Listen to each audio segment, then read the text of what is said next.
സ്ത്രീകളുടെ ജീവിതത്തിലെ ഏറ്റവും പ്രധാനപ്പെട്ട ഒരു കാലഘട്ടമാണ് ഗർഭാവസ്ഥ. നമ്മളോടൊപ്പം നമ്മുടെ ഉള്ളിൽ ഒരു കുഞ്ഞു ജീവൻ കൂടി വളരുന്ന ഒരു സമയം.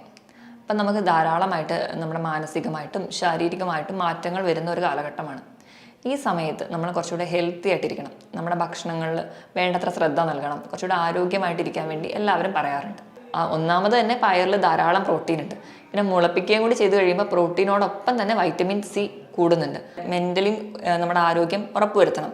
അതിനായിട്ട് ചെറിയ രീതിയിലുള്ള യോഗയും മെഡിറ്റേഷനും ഒക്കെ ചെയ്യുന്നത് ഗർഭിണിയായിരിക്കുന്ന ഒരാൾക്ക് നല്ലതാണ്. ഹായ്, ഞാൻ ഡോക്ടർ പ്രിയ, Q1B ഹെൽത്ത് കെയറിലെ ഹോമിയോപ്പതിക് ഫിസിഷ്യനാണ്. സ്ത്രീകളുടെ ജീവിതത്തിലെ ഏറ്റവും പ്രധാനപ്പെട്ട ഒരു കാലഘട്ടമാണ് ഗർഭാവസ്ഥ. നമ്മളോടൊപ്പം നമ്മുടെ ഉള്ളിൽ ഒരു കുഞ്ഞു ജീവൻ കൂടി വളരുന്ന ഒരു സമയം. അപ്പം നമുക്ക് ധാരാളമായിട്ട് നമ്മുടെ മാനസികമായിട്ടും ശാരീരികമായിട്ടും മാറ്റങ്ങൾ വരുന്ന ഒരു കാലഘട്ടമാണ്. ഈ സമയത്ത് നമ്മൾ കുറച്ചുകൂടെ ഹെൽത്തി ആയിട്ടിരിക്കണം. നമ്മുടെ ഭക്ഷണങ്ങളിൽ വേണ്ടത്ര ശ്രദ്ധ നൽകണം. കുറച്ചുകൂടെ ആരോഗ്യമായിട്ടിരിക്കാൻ വേണ്ടി എല്ലാവരും പറയാറുണ്ട്. അപ്പോൾ ഇന്ന് നമുക്ക് എന്തൊക്കെ ഭക്ഷണങ്ങളാണ് സ്ത്രീകൾ ഗർഭിണിയായിരിക്കുമ്പോൾ കഴിക്കാൻ പാടില്ലാത്തത് എന്നൊരു വിഷയത്തെക്കുറിച്ച് സംസാരിക്കാം. ഏറ്റവും ഒന്നാമതായിട്ട് എനിക്ക് പറയാനുള്ളത് മെർക്കുറി അടങ്ങിയ ഭക്ഷണങ്ങൾ കഴിക്കരുത്. മെർക്കുറി ഒരു വിഷമാണ്. പ്രധാനമായിട്ടും മെർക്കുറി അടങ്ങിയ ഭക്ഷണങ്ങൾ എന്ന് പറയുമ്പോൾ വലിയ മീനുകൾ, സ്രാവ്, ടൂണ പോലെയുള്ള മത്സ്യങ്ങളിലാണ് മെർക്കുറി അടങ്ങിയിരിക്കുന്നത്. ഇങ്ങനെയുള്ള മീനുകൾ കഴിവതും ഒഴിവാക്കുക. നമ്മൾ സാധാരണക്കാർക്കാണെങ്കിൽ പോലും ഈ മെർക്കുറി ഒരു വലിയ വിഷയമാണ്. കാരണം അത് നമ്മുടെ കരളിലെത്തുകയും കരളിലടിയുകയും പല രോഗങ്ങൾ ഉണ്ടാക്കുന്നു.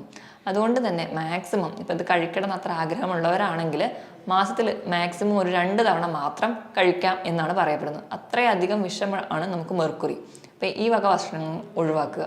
രണ്ടാമതായിട്ട് പറയുന്നത് മെയിനായിട്ട് കഫീനാണ്. കഫീൻ എന്ന് പറയുമ്പോൾ നമ്മളെ വീട്ടിൽ ഉണ്ടാക്കുന്ന കാപ്പി, അതുപോലെ ഗ്രീൻ ടീ, എല്ലാ കോള ഡ്രിങ്ക്സിൽ, അതുപോലെ എനർജി ഡ്രിങ്ക്സിലൊക്കെ കഫീൻ ഉണ്ട്. നമ്മൾ കഴിക്കുന്ന ചോക്ലേറ്റിലും 1% കഫീൻ അടങ്ങിയിട്ടുണ്ട്. ഇത് സ്ഥിരമായി കഴിക്കുന്നത് വളരെ ദോഷകരമായിട്ട് പറയുന്നുണ്ട്. ഏറ്റവും മിനിമം ആയിട്ട് പറയുന്നത് 20 മില്ലിഗ്രാം വരെ ഒരു ദിവസം ഗർഭിണികൾക്ക് കഴിക്കാമെന്നാണ്. അതിൽ കൂടുതലായി കഴിഞ്ഞാൽ ഇത് പ്ലാസൻ്റ വഴി നമ്മുടെ ഭ്രൂണത്തിലെത്തുകയും അത് ഭ്രൂണത്തിൻ്റെ വളർച്ച കുറയും. അതുപോലെ തന്നെ വേണ്ട ആരോഗ്യമില്ലാതിരിക്കുകയും കാരണമാകുന്നുണ്ട്. അതുപോലെ പെട്ടെന്ന് നേരത്തെ ഡെലിവറി വരാനും അതുപോലെ അബോർഷന് വരെ ചാൻസ് ഈ കഫീൻ കൂടുമ്പോൾ ഉണ്ടാവുന്നതായിട്ടാണ് പറയപ്പെടുന്നത്. കുഞ്ഞുങ്ങൾക്ക് അവരുടെ വളർച്ചയെ ബാധിക്കുന്നത് പോലെ തന്നെ അവരുടെ അമ്മമാർക്ക് അല്ലെങ്കിൽ ഗർഭിണികൾക്ക് അസിഡിറ്റി പോലെയുള്ള ബുദ്ധിമുട്ടുകൾ ഉണ്ടാവുന്നുണ്ട്. അതുപോലെയാണ് അവർക്ക് ഹൃദയമിടിപ്പ് കൂടുതലായിട്ട് പാൽപിറ്റേഷനായിട്ട് അനുഭവപ്പെടുക. ഇതൊക്കെ ഈ കഫീൻ അധികമായി ചെല്ലുമ്പോൾ അവർക്ക് അനുഭവപ്പെടാറുണ്ട്. അതുപോലെ തന്നെ നമ്മൾ പൊതുവേ ഗർഭിണിയായിരിക്കുമ്പോൾ ഹെൽത്തി ഫുഡ് കഴിക്കണം എന്ന് പറയുമ്പോൾ മാക്സിമം ജങ്ക് ഫുഡുകൾ ഒഴിവാക്കുക, ഹോട്ടൽ ഭക്ഷണങ്ങൾ ഒഴിവാക്കുക. ഇപ്പോൾ ചൈനീസ് ഫുഡുകൾ, അതുപോലെ ഫാസ്റ്റ് ഫുഡുകൾ, അതിൽ നമ്മൾ അങ്ങനത്തെ ഭക്ഷണങ്ങൾ കഴിവതും ഒഴിവാക്കുക. കാരണം ഇങ്ങനെയുള്ള ഭക്ഷണങ്ങൾ അജിനോമോട്ടോ എന്ന് പറയുന്നൊരു കോമ്പൗണ്ട് ഉണ്ട്. ഈ അജിനോമോട്ടോ എന്ന് പറയുന്നത് മോണോസോഡിയം ഗ്ലൂട്ടാമേറ്റ്. ഇത് ഭ്രൂണത്തിൻ്റെ വളർച്ചയെ തടയുന്നുണ്ട്. അതുപോലെ തന്നെ ഭ്രൂണത്തിന് അബോർഷൻ വരെ ഉണ്ടാവാൻ ഈ ഒരു കെമിക്കൽ കാരണമാവുന്നുണ്ട്. അതുകൊണ്ട് മാക്സിമം ജങ്ക് ഫുഡുകൾ അതുപോലെ തന്നെ ഹോട്ടൽ ഫുഡുകളും കുറയ്ക്കുക. ഇങ്ങനെ ജങ്ക് ഫുഡുകളൊക്കെ പറഞ്ഞതിനോടൊപ്പം തന്നെ നമ്മൾ ഒഴിവാക്കേണ്ട ഒന്നാണ് മൈദ അടങ്ങിയ ഭക്ഷണങ്ങൾ. നമ്മൾ കഴിക്കുന്ന പൊറോട്ട പോലെയുള്ള ഭക്ഷണങ്ങളാണെങ്കിൽ നമുക്കറിയാം, ഒന്നാമത് ഗർഭിണിയായിരിക്കുമ്പോൾ മലബന്ധം ഒരു കാരണമായി കാണാറുണ്ട്. പല സ്ത്രീകൾക്കും മലബന്ധം ഉണ്ടാവാറുണ്ട്. നമ്മൾ ഈ മൈദ അടങ്ങിയ പോലെ ഭക്ഷണങ്ങൾ കൂടുതലായി കഴിക്കുകയാണെങ്കിൽ ഇത് കൂടുതൽ ബുദ്ധിമുട്ടുണ്ടാകും. പൈൽസ് പോലെയുള്ള ബുദ്ധിമുട്ടുകൾ ഗർഭിണികൾക്ക് ഉണ്ടാവാനുള്ളൊരു കാരണമായി പറയുന്നുണ്ട്. ഇനി നമ്മൾ സാലഡുകളൊക്കെ ഗർഭിണികൾ കൂടുതലായി കഴിക്കണം എന്ന് പറയാറുണ്ട്. പക്ഷേ ഇന്നത്തെ ഒരു കാലഘട്ടത്തിൽ നമ്മൾ അത് കട്ട് ചെയ്യാനുള്ളൊരു മടികൾ കൊണ്ടുപോലും സാലഡൊക്കെ പാക്കറ്റ് ഫുഡായിട്ട് മേടിച്ച് കഴിക്കാറുണ്ട്. അപ്പോൾ ഇങ്ങനെ കഴിക്കുന്നവരെ ശ്രദ്ധിക്കുക. കാരണം നമ്മൾ ഈ പാക്കറ്റായിട്ട് ഉപയോഗിക്കുമ്പോൾ അതിൽ ഒരുപാട് പ്രിസർവേറ്റീവ്സ് അല്ലെങ്കിൽ ആ പഴവർഗ്ഗങ്ങളോ പച്ചക്കറികളോ കേടുവരാതിരിക്കാൻ വേണ്ടി പല പ്രിസർവേറ്റീവ്സും ചേർത്തിട്ടുണ്ടാവും. അതുപോലെ തന്നെ ഇങ്ങനെ സാലഡ് ഉണ്ടാക്കാൻ വേണ്ടി ഉപയോഗിക്കുന്ന പഴവർഗ്ഗങ്ങളോ പച്ചക്കറികളോ ഒരു പക്ഷേ കഴുകിയിട്ട് ഉപയോഗിക്കുന്നതായിരിക്കണമില്ല. അപ്പം ഇങ്ങനെ കഴുകാതെയൊക്കെ ഉപയോഗിക്കുന്നതിൻ്റെ ഭാഗമായിട്ട് ടോക്സോപ്ലാസ്മോസിസ് എന്നൊരു അണുബാധ ഉണ്ടാവാനുള്ള ചാൻസ് വളരെ കൂടുതലാണ്. അപ്പം മാക്സിമം നമ്മൾ തന്നെ വീട്ടിൽ അത് പഴവർഗ്ഗങ്ങളും പച്ചക്കറികളും സീസണൽ ആയിട്ടുള്ള പച്ചക്കറികളും പഴവർഗ്ഗങ്ങളും മേടിക്കാൻ വേണ്ടി ശ്രദ്ധിക്കുക. മേടിക്കുകയാണെങ്കിൽ തന്നെ എന്നിട്ട് അത് വൃത്തിയായിട്ട് ഒരു ഉപ്പോ ഇട്ട് കുറച്ച് നേരം നല്ലപോലെ കഴുകിയ ശേഷം മാത്രം നമ്മളത് ഉപയോഗിക്കുക. അല്ലെങ്കിൽ അത് കഴുകിയ ശേഷം മാത്രം കഴിക്കുക. കാരണം ഒരുപാട് കെമിക്കൽസും അതുപോലെയൊക്കെ അടിച്ചിട്ടായിരിക്കും നമ്മുടെ പഴവർഗ്ഗങ്ങളും പച്ചക്കറികളൊക്കെ ഇന്ന് ഉണ്ടാക്കുന്നത്. അപ്പം ഇത് നമ്മുടെ കുഞ്ഞിൻ്റെ വളർച്ചയെ ബാധിക്കുന്നതായിട്ട് പറയുന്നുണ്ട്. ഇത് പറഞ്ഞതുപോലെ തന്നെ പച്ചമുട്ട ഗർഭിണികൾ ഒരിക്കലും കഴിക്കരുത്. കാരണം പച്ചമുട്ടയിൽ നമുക്കറിയാം ആ മുട്ട കംപ്ലീറ്റ് ആയിട്ട് വേവാത്തത് കൊണ്ട് സാൽമോണെല്ല ബാക്ടീരിയ എന്ന് പറയുന്ന ഒരു ഇൻഫെക്റ്റീവ് ഓർഗാനിസം ഉണ്ടാകാം. ഇത് സ്ത്രീകൾക്ക് പനി പോലെയുള്ള ഇൻഫെക്ഷൻസ് ഉണ്ടാകുന്നതായി കാണാം. ഫുഡ് പോയ്സൺ ഉണ്ടാകുന്നത് വഴിയാണ് അവർക്ക് പനി ഉണ്ടാകുന്നത്. അതുപോലെ സ്ത്രീകൾക്ക് വയറുവേദന, ഓക്കാനം, ഛർദി പോലെയുള്ള ബുദ്ധിമുട്ടുകൾ ഉണ്ടാവാറുണ്ട്. അത് കാരണം എന്താണെന്ന് വെച്ചിട്ടുണ്ടെങ്കിൽ ഈ ബാക്ടീരിയ നമ്മൾ കംപ്ലീറ്റ് ആയിട്ട് വേവാത്തപ്പോൾ നമ്മുടെ വയറിൽ നമ്മൾ ആ ഒരു ഗർഭിണിയായിരിക്കുന്ന ഒരു അവസ്ഥ എന്ന് പറഞ്ഞാൽ കുറച്ചുകൂടെ സെൻസിറ്റീവ് ആയിരിക്കും. അതുകൊണ്ടാണ് പൊതുവേ ഇങ്ങനെ സാൽമോണല്ല ബാക്ടീരിയയുടെ ഇൻഫെക്ഷൻ നമുക്ക് പെട്ടെന്ന് ഉണ്ടാവുന്നത്. അപ്പോൾ പ്രധാനമായും ഈ പച്ചമുട്ട അടങ്ങിയതാണ് മയണൈസ്, ഐസ്ക്രീം, കേക്ക്. ഇത് മാക്സിമം കുറച്ച് ഉപയോഗിക്കാൻ വേണ്ടി ശ്രദ്ധിക്കുക. അതുപോലെ തന്നെ നമ്മൾ വീട്ടിൽ ഉണ്ടാക്കുന്ന ഓംലെറ്റുകൾ പകരം ബുൾസൈ ഒക്കെ ഉണ്ടാക്കി എല്ലാവരും കഴിക്കാറുണ്ട്. അപ്പോൾ അങ്ങനെ ഒരു സ്റ്റേജിൽ നമ്മൾ കഴിക്കുകയാണെങ്കിലും അതും കംപ്ലീറ്റ്ലി കുക്ക്ഡ് അല്ല.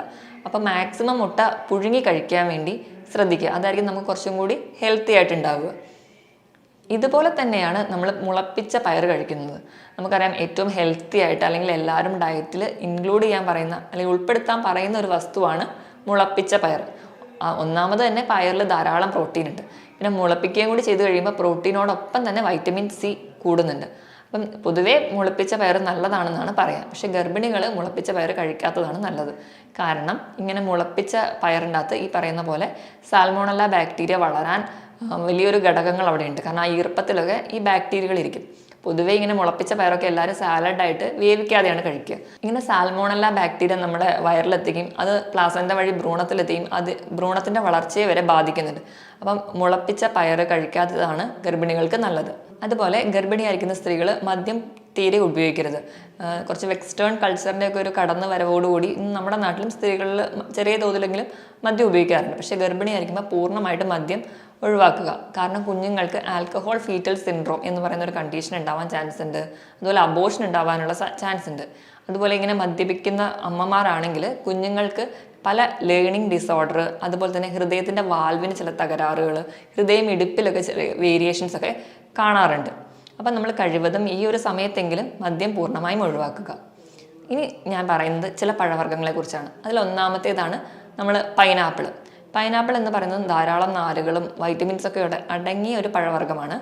പക്ഷേ ഗർഭിണികൾ ഇത് അമിതമായി കഴിച്ചു കഴിഞ്ഞിട്ടുണ്ടെങ്കിൽ പൈനാപ്പിളിൽ ബ്രൊമാലിൻ എന്ന് പറയുന്ന ഒരു കമ്പോണൻ്റ് ഉണ്ട്. ഈ ഒരു കമ്പോണൻ്റ് നമ്മുടെ യൂട്രസ് പെട്ടെന്ന് കൺട്രാക്ട് ചെയ്യാനും റിലാക്സ് ചെയ്യാനും കാരണമാക്കും.